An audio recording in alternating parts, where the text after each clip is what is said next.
공부 잘하는 아이 특징이 뭔지 아세요? 끝까지 성적이 좋은 아이들은 어떤 아이들이에요? 라고 물어보면요,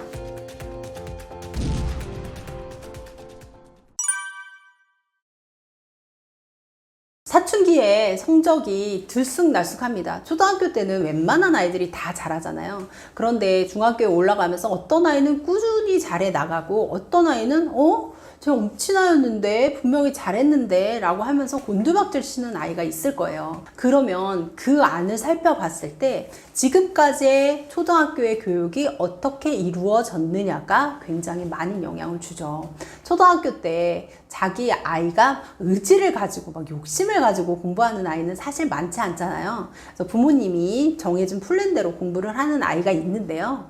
그 와중에서 아이가 경험한 성취감이 있느냐 없느냐가 중요한 거예요. 공부 잘하는 아이 특징이 뭔지 아세요? 욕심 있는 아이가 공부를 잘합니다. 제가 상상부 선생님한테 물어봤어요. 끝까지 버티는 아이는 어떤 아이입니까? 끝까지 성적이 좋은 아이들은 어떤 아이들이에요? 라고 물어보면요, 본인 욕심이 있는 아이가 끝까지 버틴다고 해요. 부모가 어떻게든 끌고 가서 하는 아이는 결국은 손을 놓는 경우가 많더라. 그러면 욕심이 있는 아이는 어떻게 만들어지느냐? 자기가 뭔가 성취해 본 경험이 있는 거예요. 내가 엄마가 하라는 대로 이렇게 해서 따라해 봤더니 이거 괜찮은데? 재밌는데? 되는데? 이런 생각을 스스로 경험하면서 재밌다! 이런 생각이 드는 거죠. 그러면 다음에도 욕심이 생기는 거예요. 나 또 해보고 싶어. 나 이렇게 한번 하니까 굉장히 기분이 좋은데? 라는 생각들이 쌓이면서 아이가 스스로 할 수 있는 욕심이 생기는 아이는 계속해서 좋은 것을 유지할 수 있겠죠. 그런데 그 초등학교부터 공부하는 과정 안에서 그런 성취를 못 느끼는 거예요. 계속해서 그냥 끌려만 온 아이들이 있죠. 넌 이거, 다음은 이거, 다음은 이거, 다음은 이거. 그런 아이들은 결국은 좋은 성적을 유지할 수가 없죠. 그러면 어떻게 해야 되느냐? 아이한테 물어보라는 거예요. 너 이렇게 할 건데 어떻게 할래? 라고 물어보면 아이들은 안 할래 이렇게 하는 경우가 많죠. 그러니까 그렇게 물어보지 마시고요, A와 B 중에 어떻게 할래? 라고 물어보시는 거예요. 할래 안 할래로 물어보면 아이는 안 할래 선택하니까 이걸 해야 되는데 A와 B가 있어. 넌 어떤 것을 선택할래? 라고 물어보면 그 안에 아이의 선택이 들어가잖아요. 그러면 부모가 시켜서 라기보다 내가 선택했어. 내가 A를 골랐어. 그래서 이렇게 방법을 해봤더니 이런 성취가 있었어. 괜찮은데? 그 다음에 또 그러면은 A-B- 중에서 뭐를 고르래? 라고 하면 아이가 이번에도 나 성공하고 싶다 라는 생각이 들면서 또 선택하고, 그런 아이의 선택이 존중되는 과정이 쌓이는 아이들은 꾸준히 잘할 수 있는 아이들이 되는 거죠. 물론 이것 이외에도 전반적으로 아이한테 영향을 줄 수 있는 요소들은 많을 텐데요. 그 중에서도 정말 중요한 것은 아이가 주체가 되느냐 객체가 되느냐의 문제입니다. 아이의 기분이 좋아야 공부 잘한다 라는 이야기 혹시 들어보셨나요?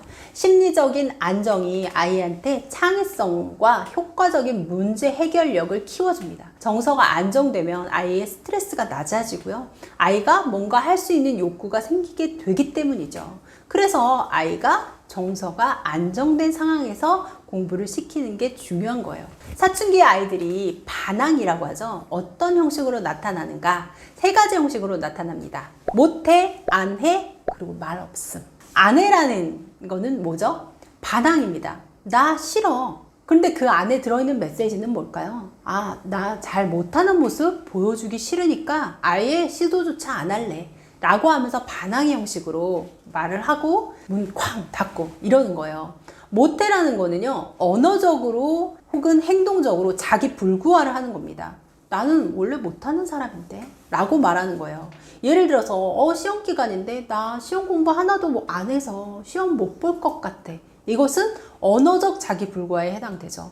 행동은요, 나 시험 봐야 되는데 오늘 좀 드라마 정주행을 해야 될 것 같아. 나 시험 스케줄과 상관없이 오늘 친구랑 만나서 놀아야 될 것 같아? 게임해야 될 것 같아. 이것은 자기 불구화를 행동으로 나타내는 경우죠. 그리고 가장 위험한 건데요, 말 없음. 뭔가 이야기를 했을 때 긍정도 부정도 하지 않는 거예요. 부모는 아이가 싫다고 안 했으니까 알아들었겠거니 긍정했으리라 생각합니다. 그런데 그렇게 희망을 막 주다가 아이가 결정적인 순간에 안 해버리는 거예요. 그냥 안 한다, 못 한다 이런 말도 없이 그냥 안 하는 거예요. 이런 예는요, 쉽게 우리 주변에서 찾아볼 수 있어요. 사춘기 아이들이 화장실에 들어가면 안 나오는 거 아시죠? 화장실에 앉아서 1시간이고 2시간이고 뭐를 하는지 모르는데 안 나와요. 목욕을 하는데 1시간 이상 걸립니다. 이거는요, 뭔가 해야 되는데 하기 싫을 때 소극적으로 반항하는 방법이에요. 그래서 시간을 계속해서 보내는 거죠. 그래서 해야 될 시간을 놓쳐버리게끔 만드는 거거든요. 그러면 안 해, 못 해, 말 없음. 이 세 가지 아이의 반항 안에 어떤 메시지가 담겨 있을까요? 아이의 두려움이 담겨 있어요. 아, 나 못하면 어떡하지? 그래서 부모님이 실망하면 어떡하지? 부모님이 비난하면 어떡하지? 라는 두려움이 있거든요. 그래서 아이들이 그렇게 반항하는 거예요. 소리 지르고 혹은 아무 말도 하지 않고 하는 이유가 그런 두려움 때문입니다. 그러면 그런 두려움을 조금이라도 줄여줄 수 있다면 아이가 자기가 하고 싶은, 자기가 할 수 있는 부분을 기꺼이 할 수 있겠죠. 그래서 정서 안정과 학습이 연결이 된다고 보면 좋겠어요.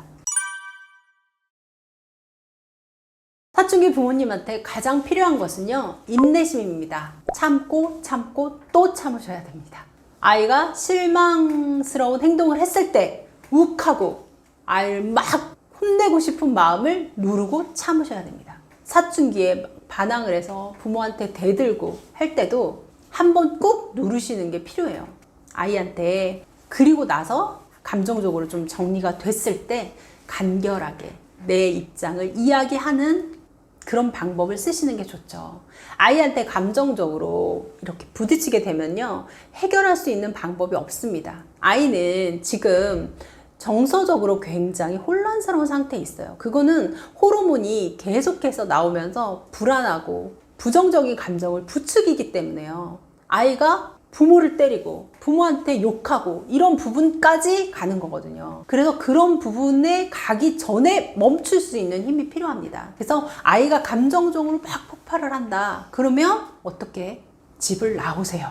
집에서 벗어나세요. 그래서 아이와 공간을 떼어내고 생각할 필요가 있습니다. 아이한테 꼭 하고 싶은 이야기가 있을 때 집에서 아이한테 하지 마시고요. 저녁에 공원 산책하면서 이야기하세요. 그때는 아이가 릴렉스 되고 기분이 굉장히 좋은 상태잖아요. 감정적으로 좀 안정이 되었을 때 이야기하실 필요가 있습니다. 그런 식으로 아이한테 내가 곧 말하고 싶은 게 있고 아이가 금방 갔으면 하는 길이 있더라도 한 번에 갈 수 없다는 걸 생각하셔야 돼요. 그러면서 누르는 게 필요해요.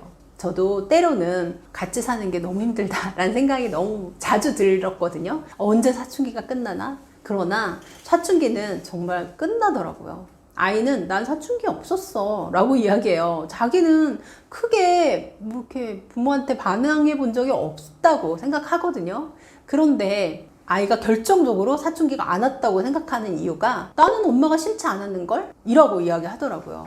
그러면 저는 오케이, 100점인 거예요. 더 바랄 게 없는 거죠. 물론 중학교 내신을 건지진 못했습니다. 그렇지만 그럼에도 불구하고 엄마가 괜히 싫어지고 미워지고 멀어지고 싶은 게 사춘기잖아요. 그런데 그 정서를 간직해냈다는 거는 그 어떤 행동들 알아서 할게, 움직이지 않고 막 반항하고 이랬던 행동들을 다 뒤덮을 만큼 위안이 되더라고요.